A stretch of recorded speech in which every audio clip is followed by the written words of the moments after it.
खगड़िया 10 मई 1981 को बिहार सरकार की अधिसूचना के तहत एक जिले के रूप में सामने आया। यह शहर इससे पहले एक उपमंडल के रूप में मुंगेर जिला का एक हिस्सा हुआ करता था। खगड़िया को एक अलग उपमंडल के रूप में इसलिए बनाया गया क्योंकि संचार के आसान साधनों की कमी की ये भरपाई किया करता था। बाढ़ की पुनरावृत्ति इस जिले के लिए एक वार्षिक मामला बन गया था क्योंकि 5 प्रमुख नदियां जिसमें गंगा, गंडक, बागमती, कमला और कोसी शामिल हैं, खगड़िया उपमंडल के क्षेत्र से ही होकर गुजरती थी। बिहार के हर जिले की तरह खगड़िया का भी अपना इतिहास है जो कि काफी गौरवान्वित करने वाला है। खगड़िया जब जिले के रूप में सामने आया तो इसके पास एक दहनाल था जो गंगा, गंडक, कमला, बागमती और कोसी की बाढ़ से प्रभावित हुआ करता था, जो इसकी भौतिक स्थिति के कारण यहाँ लगभग सारे ऐतिहासिक स्थल विलीन होते चले गए। इस भाग में प्रचलित इतिहास के अनुसार ऐसा कहा जाता है अकबर के समय राजा टोडरमल को इस पूरे क्षेत्र का सर्वेक्षण करने की जिम्मेदारी सौंपी गई, लेकिन जब वह ऐसा करने में असफल रहे तो उन्होंने सलाह दी कि इस क्षेत्र को बाहर रखा जाना चाहिए।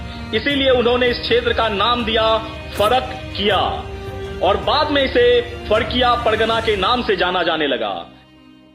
यह क्षेत्र जो पुराने जिले मुंगेर में शामिल था, पहले आर्य निवासियों के मध्य देश के रूप में प्रचलित था जिसे मिडलैंड कहा जाता है।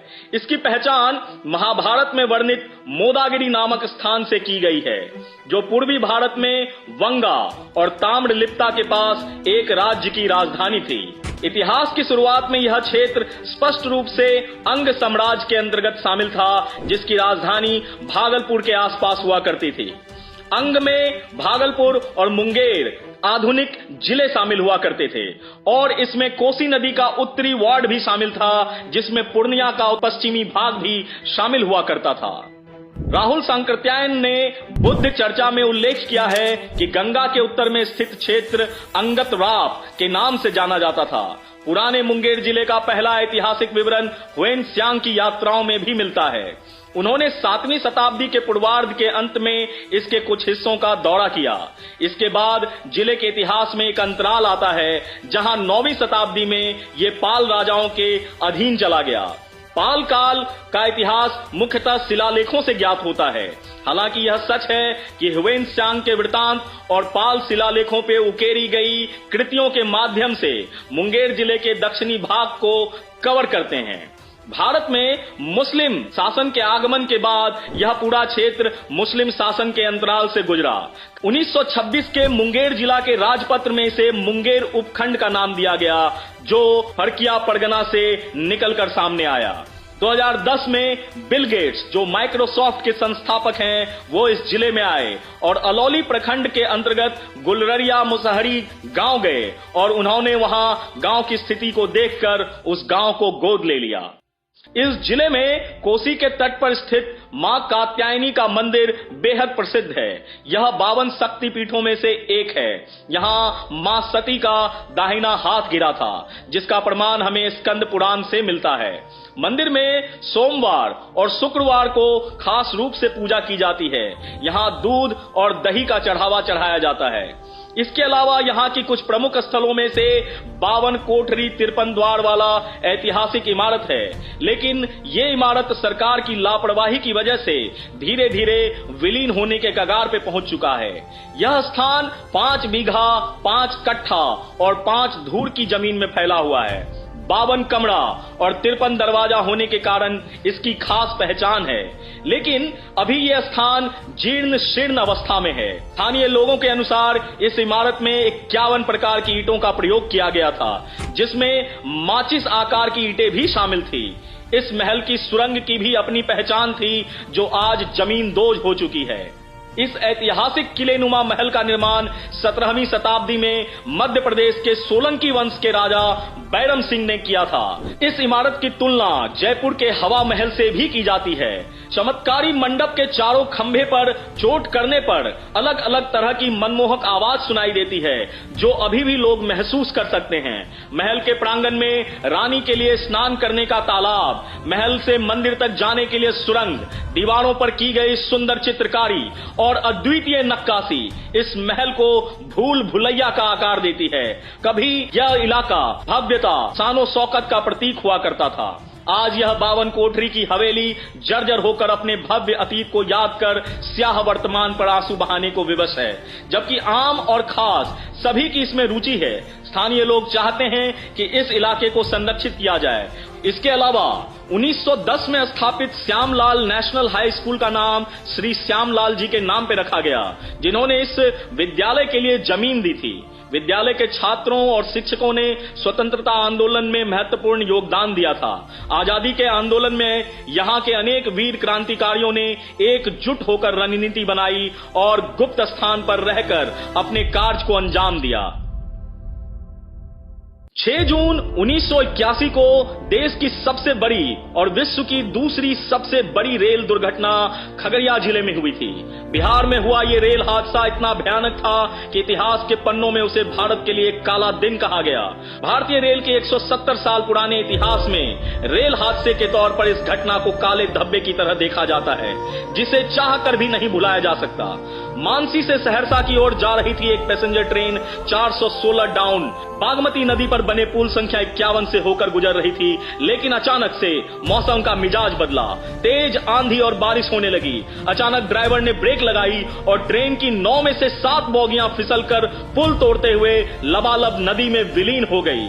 आसपास के लोगों की माने तो इस दुर्घटना में तकरीबन 800 लोगों की मौत हुई, लेकिन उन्हें केवल 286 शव ही बरामद हुए।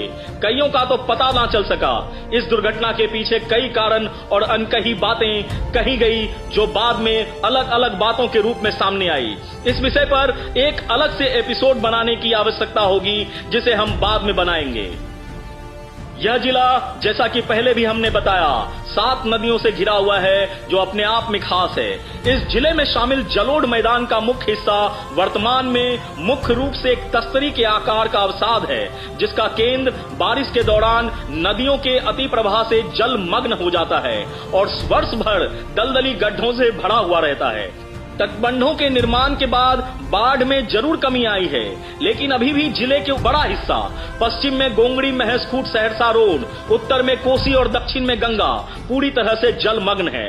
राष्ट्रीय राजमार्ग और नई दिल्ली गुवाहाटी रेलवे लाइन को छोड़कर अधिकांश हिस्सा बाढ़ का दंश सहती हैं। गंगा अपनी पूरी लंबाई में जिले की दक्षिणी सीमा से बहती है। इस नदी में गंभीर परिवर्तन की प्रवृत्ति है, जिसके परिणाम स्वरूप उत्तरी किनारे पर दियारा भूमि का एक विशाल भूभाग बन गया है। बूढ़ी गंडक बेगूसराय जिले से होकर जिग जैग मार्ग से होकर गुजरती है और खगड़िया शहर के किनारे से बहती हुई गंगा में शामिल हो जाती है। पूरे जिले में कोई पहाड़ नहीं है और इस जिले में कोई खनिज भी नहीं पाया जाता। जहां तक भूमि उपयोग पैटर्न का सवाल है, जिले में गेहूं प्रमुख रबी फसल है। बाढ़ और जल जमाव के कारण जिले के दक्षिणी भाग को छोड़कर धान का उत्पादन बहुत कम है। लगभग पूरे जिले में मक्का प्रचुर मात्रा में उगाया जाता है, जबकि नगदी फसल के रूप में केले की खेती पिछले 2 दशकों में प्रमुखता से बढ़ी है। केले की खेती अधिकतर चौथम, गोगड़ी और परबत्ता प्रखंड में की जाती है। इसके अलावा आम और लीची इस क्षेत्र में वृहत रूप में उगाई जाती है और यहाँ के आम और लीची पूरी दुनिया में भेजी जाती है। खगड़िया रेलवे और सड़कों के माध्यम से बिहार के अन्य जिले और देश के अन्य हिस्सों से अच्छी तरह से जुड़ा हुआ है। नई दिल्ली गुवाहाटी रेलवे लाइन खगड़िया से होकर गुजरती है। अन्य प्रमुख स्टेशन जैसे कि मानसी, महेशखूट और पसराहा इसी जिले में हैं। मानसी से एक ब्रांच लाइन सहरसा की ओर जाती है, जबकि खगड़िया से एक लाइन समस्तीपुर की ओर जाती है। ये दोनों शाखा लाइनें अभी मीटर गेज में हैं। नेशनल हाईवे के अलावा जिले के अन्य सड़कों की हालत भी बहुत अच्छी नहीं है। अत्यधिक बारिश और जल जमाव के साथ खराब रखरखाव के कारण सड़कों की अवस्था हमेशा जर्जर ही देखी जाती है। जिले में व्यापार और वाणिज्य ही एकमात्र गैर कृषि आर्थिक गतिविधि है। खगड़िया और गोगड़ी जमालपुर दो महत्वपूर्ण व्यापारिक केंद्र हैं। खगड़िया घी बनाने के लिए बेहद प्रसिद्ध है। इस क्षेत्र में दुधारू मवेशियों की प्रचुरता के कारण दूध और दूध से बने उत्पाद, विशेषकर घी की बिक्री बेहद महत्वपूर्ण है। यह इस क्षेत्र का पारंपरिक व्यवसाय रहा है। 1960 के गजट में भी कहा गया था कि खगड़िया जिले में एकमात्र लघु उद्योग जिसने लोगों के बीच अच्छा नाम कमाया है वह घी बनाना है, जो इस उपखंड में बड़े पैमाने पर किया जाता है। इस जिले की अर्थव्यवस्था में अतिरिक्त पूंजी डालने का यह एक बहुत ही व्यवहारिक साधन हो सकता है और यह विशेष रूप से छोटे और मध्यम किसानों के लिए फायदेमंद भी रहता है। ऐसे ही अनगिनत विशेषताओं से भरा हुआ है यह जिला खगड़िया।